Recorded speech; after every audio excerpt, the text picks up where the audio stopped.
सपनों की ओर बढ़ते हुए नए दिन और नई उम्मीदों के साथ आपका स्वागत है।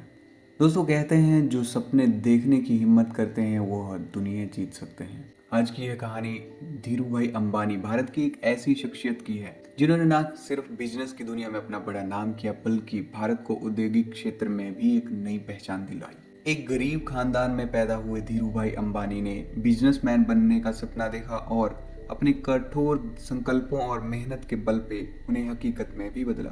भारत के जूनागढ़ के पास एक छोटे से गांव चोरबाड़ के एक साधारण शिक्षक के घर धीरूभाई अंबानी का जन्म 28 दिसंबर 1932 को हुआ। उनकी माता का नाम जमुना बेहन एक घरेलू महिला थी और उनके पिता गोवर्धन भाई अंबानी एक साधारण टीचर थे, जिनके लिए अपने इतने बड़े परिवार का लालन पालन करना बहुत मुश्किल था। वहीं उनकी नौकरी से घर के खर्च के लिए भी पैसे पूरे नहीं पड़ते थे। ऐसे में 4 भाई और बहनों के बीच शिक्षा ग्रहण करना भी काफी मुश्किल था। ऐसी स्थिति में धीरूभाई अंबानी को हाई स्कूल में बीच में ही अपनी पढ़ाई को छोड़ना पड़ा और घर की माली हालत को देखते हुए परिवार के गुजर बसर करने के लिए अपने पिता के साथ भजिया इत्यादि बेचने के छोटे मोटे काम करने पड़े। धीरूभाई अंबानी ने गुजरात के कोकिला बहन से शादी की, जिनसे उन्हें 2 बेटे पैदा हुए। उनमें से एक मुकेश अंबानी भी हैं, जिनको आप बहुत ही अच्छी से जानते हैं। दोस्तों, धीरूभाई अंबानी ने अपने घर की हालत देखते हुए पहले फल और नाश्ता बेचने का काम शुरू किया, जिसमें कुछ ज्यादा फायदा नहीं हुआ और उसके बाद उन्होंने गांव के एक धार्मिक स्थल पर पकौड़े बेचने का काम शुरू किया। लेकिन यह काम भी पर्यटकों के आने जाने पर ही पूरी तरह से निर्भर था। इसकी वजह से यह साल के कुछ समय ही चलता था। बाद में धीरूभाई को यह काम भी अपना मजबूरन बंद करना पड़ा। वहीं किसी भी काम में सफल नहीं होने के बाद पिता की सलाह से उन्होंने फिर नौकरी ज्वाइन कर ली।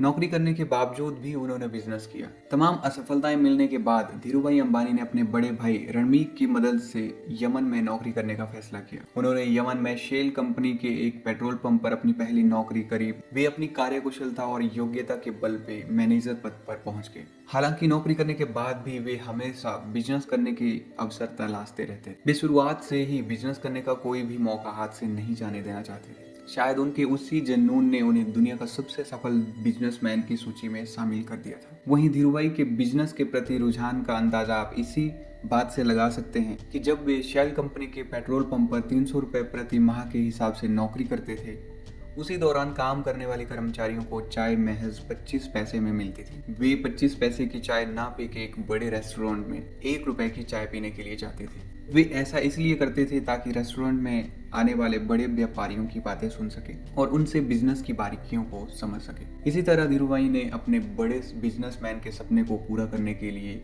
अपने तरीके से बिजनेस मैनेजमेंट की शिक्षा ग्रहण करने के बाद वे सफल बिजनेसमैन बनने में खरे उतरे। इसके अलावा धीरूभाई के अंदर एक बड़े बिजनेसमैन बनने की योग्यता का अंदाजा आप इसी बात से लगा सकते हैं कि उन्होंने यमन में प्रचलित चांदी के सिक्कों की गलाई लंदन की एक कंपनी में यह जानकर शुरू कर दी उन सिक्कों की चांदी का मूल्य उन सिक्कों से ज्यादा था। वहीं इस बात की खबर यमन सरकार को जब लगी तब धीरूभाई अच्छा खासा प्रॉफिट कमा चुके थे। धीरूभाई अंबानी ने अपने तमाम संघर्षों को पार करते हुए सफलता की असीम ऊंचाइयों को हासिल किया था। धीरूभाई अंबानी यमन में नौकरी कर रहे थे। उसी दौरान यमन की आजादी के लिए आंदोलन शुरू हो गए। हालात इतने बिगड़ गए कि यमन में काम कर रहे भारतीयों को अपनी नौकरी छोड़नी पड़ी।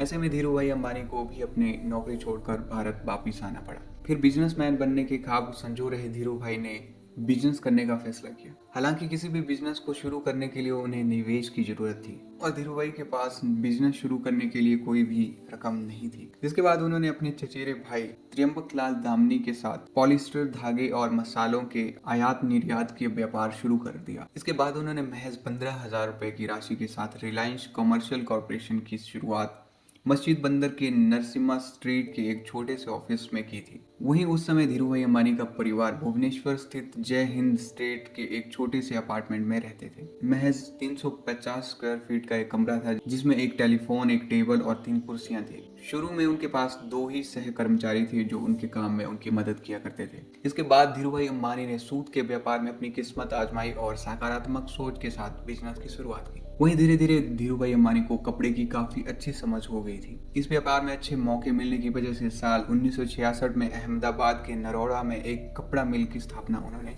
शुरू कर दी।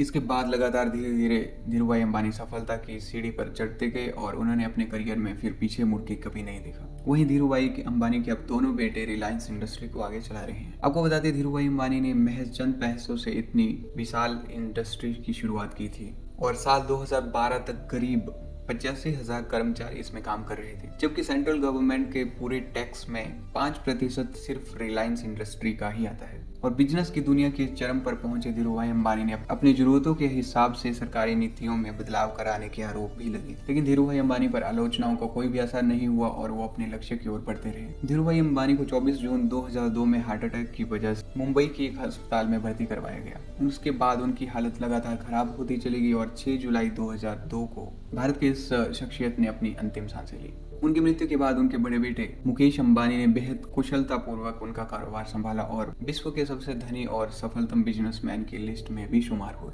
दोस्तों, सपने हमेशा बड़े होने चाहिए, प्रतिबद्धता हमेशा गहरी होनी चाहिए और प्रयास हमेशा महान होना चाहिए।